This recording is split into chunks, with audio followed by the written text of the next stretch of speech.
Coming up next in the alpha male universe. Maybe my job on this planet is just to take a fucking beating over and over again and just pay for everyone else and give everybody else what they want. And now he's going online and he's doing the babyface thing of like, and I'd rather try and fail. No, that's not who you are. Your persona has nothing to do with failure. Your persona is about winning. Your persona is about achieving wealth and success. You deserve that win, as I know. He goes, you trained so hard, you're in fantastic shape. I said, I know, I just got tired. If I didn't get tired, I would have beat him. He couldn't hit me in the first round. Couldn't touch me. I'm tired, Andrew, of watching you find the silver linings in all of the clouds.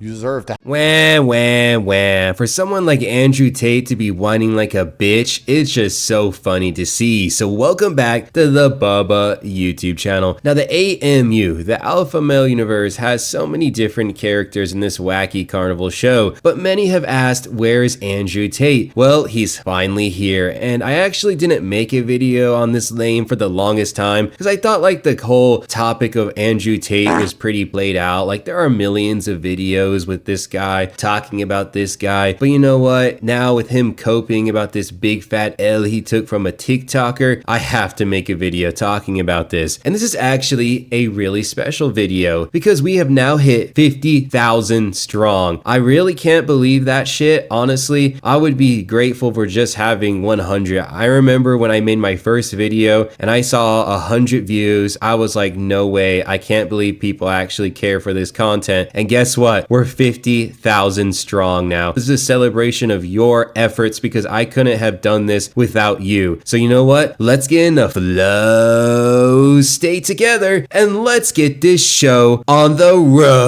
road. And I'm not going to take that away from him with excuses, talking about rematches, making up bullshit about how he grabbed me or some crap. He won and he deserves it. And I pay my debts. I've not yet had time to process why he beat me.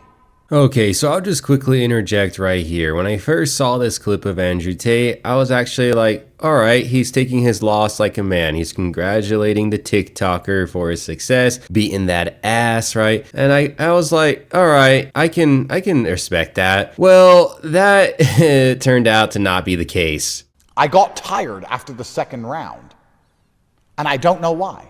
The first and second round, he couldn't touch me. If I didn't get tired, I would have won. I'm a better boxer, but I did get tired. Maybe it's ring rust. Maybe I'm too old. Maybe he's too heavy and he kept leaning on me. I don't know why, but he beat me. And let me make something else very clear to you.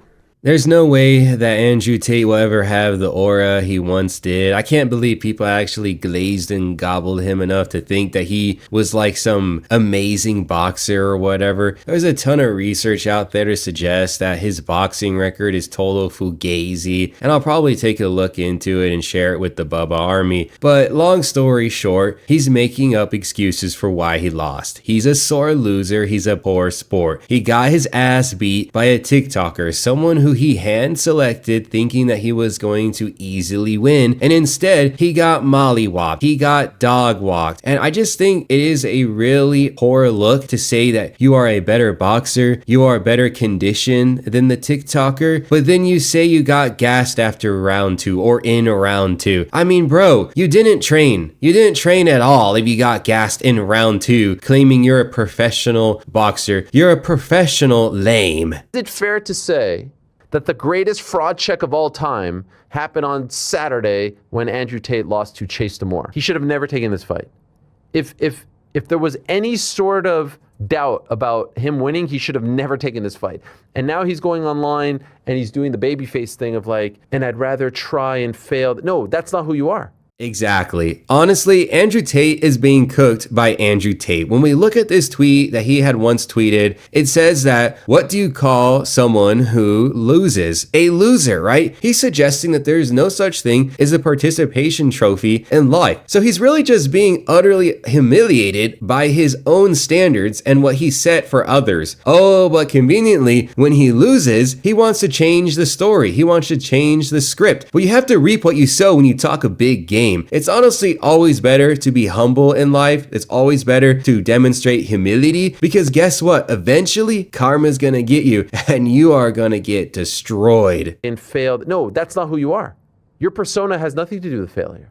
Your persona is about winning. Your persona is about achieving wealth and success. Your persona is not about trying, and hey, if you don't succeed, you gave it the old college try. That is the antithesis of everything that you have spewed. Miss me with the like, I'm proud of myself for trying, and I went in there against the champion who's really good. No, you didn't. You went in there and you looked awful, and Usually you could tell who lost the fight by looking at their face. Now, it's not always a golden rule, right? It doesn't work always, but it works most of the time. And when you look at Andrew Tate's face, that's the face of a man that got his ass beat. And like I said, his glazers just simply can't accept that he lost. You already know that Princess Azuli probably fell to his knees in the middle of a 7-Eleven when he heard that Andrew Tate lost a fight to a TikToker. But let's check out how Andrew Tate tries to cope and justify his loss. Napoleon is in the history books. He lost battles. Muhammad Ali lost. Tyson lost. Champions sometimes lose. Sometimes the stars just don't align and you just lose. And you have to know that and you accept that when you agree to take the risk in the first place. And that is the barrier that prevents most people from getting anywhere. The what if I lose? What if you lose? I just lost in front of the world. Got paid 20 fucking million fucking dollars. I'm fine.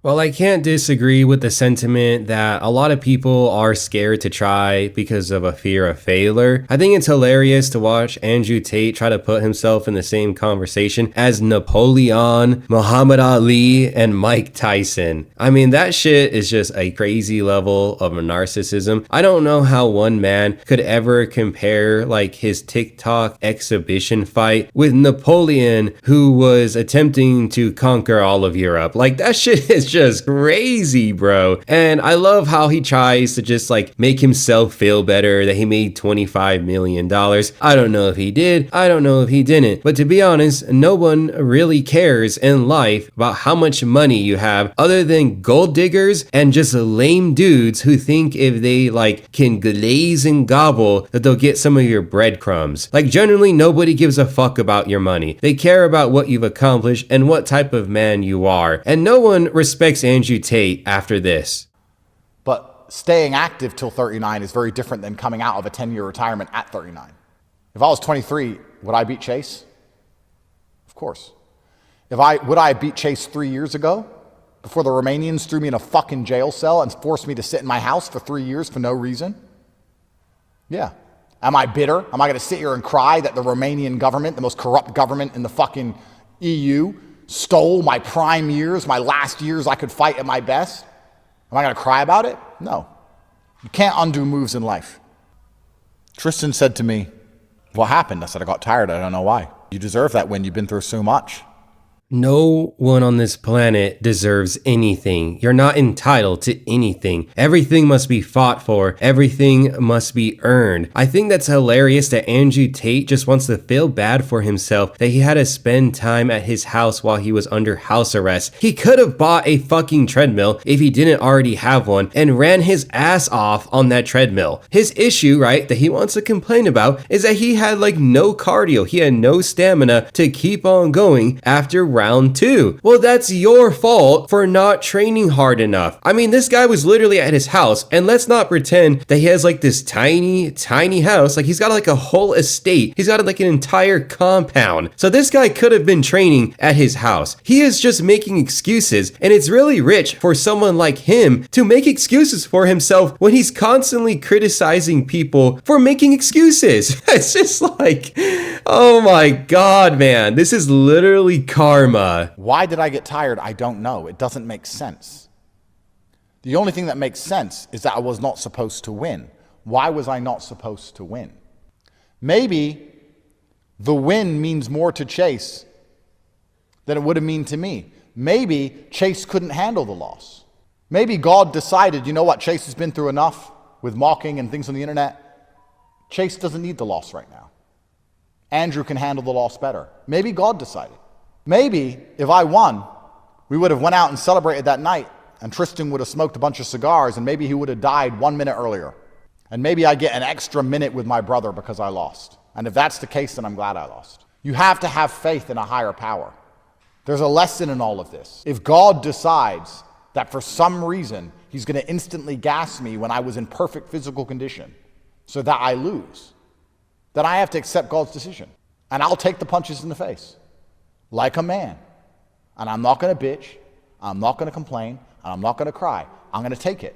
God decided on that day that that's what has to happen to me, so I did it. All right, so this clip was a longer one, but I wanted it to marinate. I wanted you to get sucked into the madness of Andrew Tate. So let me get this straight. Let me level with y'all if you weren't maybe paying attention. He is basically trying to suggest that God took him out of the fight, that magically after round 2, it was because of divine intervention that he had no more stamina. That is like the craziest level of code I have ever seen in my life, okay? It is a matter of fact, a matter of physiology with regards to one's stamina. It is just the craziest level of cope to suggest that God is the one that took him out of the fight. And let's go over some counterfactuals that one might bring up in the comment sections. Was he fatigued? Did he have compounding fatigue from training? Well, he had a coach, and a coach's job is to monitor their fighter up to the fight, right? Okay, if he had just a normal coach with any type of common sense, he would have been well rested going into the fight. You're not gonna do like deadlifts and a massive workout the day before your fight. No one's doing that, okay? So that didn't happen. And then second, was he injured? He's never said that he was injured, so that one's out the window. And finally, was he sick? Did he have the flu? Did he have a fever going into the fight? Nope, he never said that he was sick. So all these things, all of these possible explanations why he would have been taken out at round 2 with regards to his stamina, they're all dealt with. Everything he's saying is bullshit. I said to Tristan,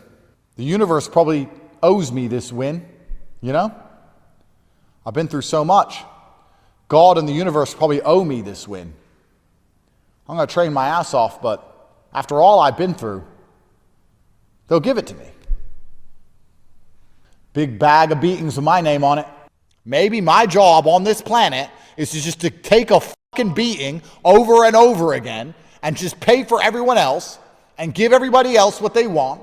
And maybe I'm just here to fucking suffer and get my ass kicked, and I'm going to do it all so I can give everyone else a fantastic life and give everyone else mindset advice. For a guy who claims he is teaching other men to have an elite mindset, isn't it kind of odd, isn't it kind of ironic that he doesn't have an elite mindset at all? I mean, this guy's got bitch mindset. Honestly, he is sitting here feeling so sorry for himself because he just can't accept that he took an L, a fat L, and it's because he was not the better fighter and he did not have better work ethic. This guy's insisting all throughout this video that everything under the sun happened to him to take him out in round 2, and it's not anything but himself. Like, he doesn't ever sit here and say, I should have trained harder, I should have sparred harder, I should have done things harder. No, he just makes excuses. This guy's not a leader. This guy's not a leader of men and women. He's just a charlatan. He's just so lame. In order for you to lead others, you must be able to lead yourself. And this guy, he does not have control of his mind. He is just a poor, sad, pathetic excuse of a leader. And honestly, I am pretty maxed out with the bitching and moaning. That's all this guy has done this entire video. And you know what? What an introduction to the AMU, the alpha male universe. So if you were entertained, if you had fun, then please be sure to smash that subscription button and join the Bubba army. Hopefully I see you at the Bubba Discord in a future video. Until next time, guys, don't make excuses. Later.